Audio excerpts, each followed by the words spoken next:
For those of you who weren't there, she dropped some little tidbits that maybe not everybody knows about us. We have a fondness of pet names for each other. A favorite is Pinky and the Brain. For those of you who've never heard of Pinky and the Brain, classic cartoon. I know we're too pretty really to have those kinds of nicknames, but that's what we have. I have to say though, I was vaguely insulted that everyone assumed I was Pinky. Clearly made some poor life choices. But in fairness, I mean, if you think about what Al has done in her life, I mean, you take neuroscience and aerospace, and they're literally the two smartest sounding things in the world. Short of doing brain surgery in space, I can't really think of anything that's smarter sounding. But to be honest with you, Al has always had this crazy, kind of impressive ability to say that she's going to do something, and then she does it. I mean, even as a kid, as Dad mentioned, a kid who said, yeah, I want to be an astronaut, and we thought, oh, that's cute. That's really cute. Nice. And then took flying lessons. And then in university, when we were roommates for a very, very happy year, every night she would say to me, Sara, tonight I'm going to spend 30 minutes on bio. I'm going to do 2 chapters in physics. I might take some time to do the chem lab. And I said, okay, good. I'm going to catch this episode of The Bachelor. I might take a nap before I go to bed. But that's good. I'm glad you're going to do that. Maybe a few more people think I'm Pinky, but that's okay.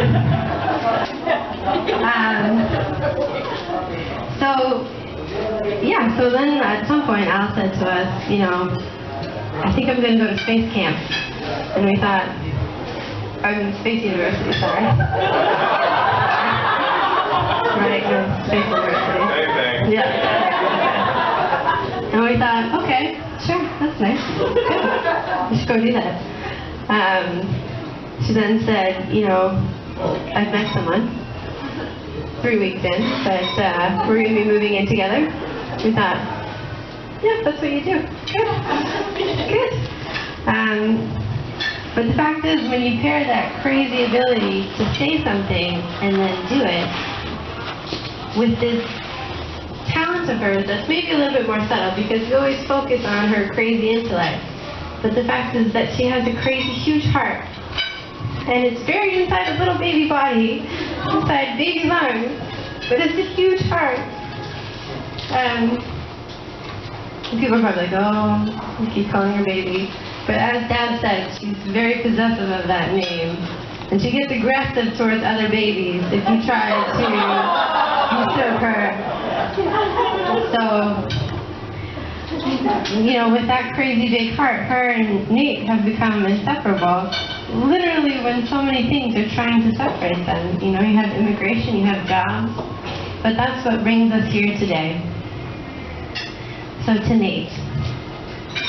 It's been an absolute pleasure to meet your family, to have your father host us last night. Thank you so much. I know how much you would have wanted to have your mom here, and I'm sorry that she couldn't be here and we didn't get to meet her. But I see the love that she must have had for you reflected in all the faces of people here who showed up for you. So, and that's the great thing about family. You know, it's not zero-sum. You can keep adding to it, and it doesn't take away anything that came before.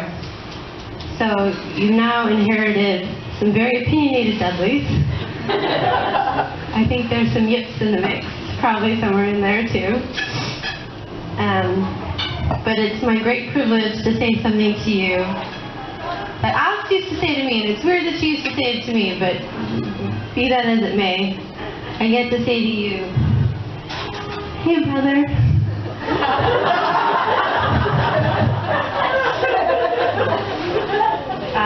So to you both, I'd like to end the toast with something that I read to my daughter every night. I was going to end it by saying, I love you all the way to the moon and back. But as Alix pointed out, that's actually a very finite amount of space and distance. And really, love should be infinite.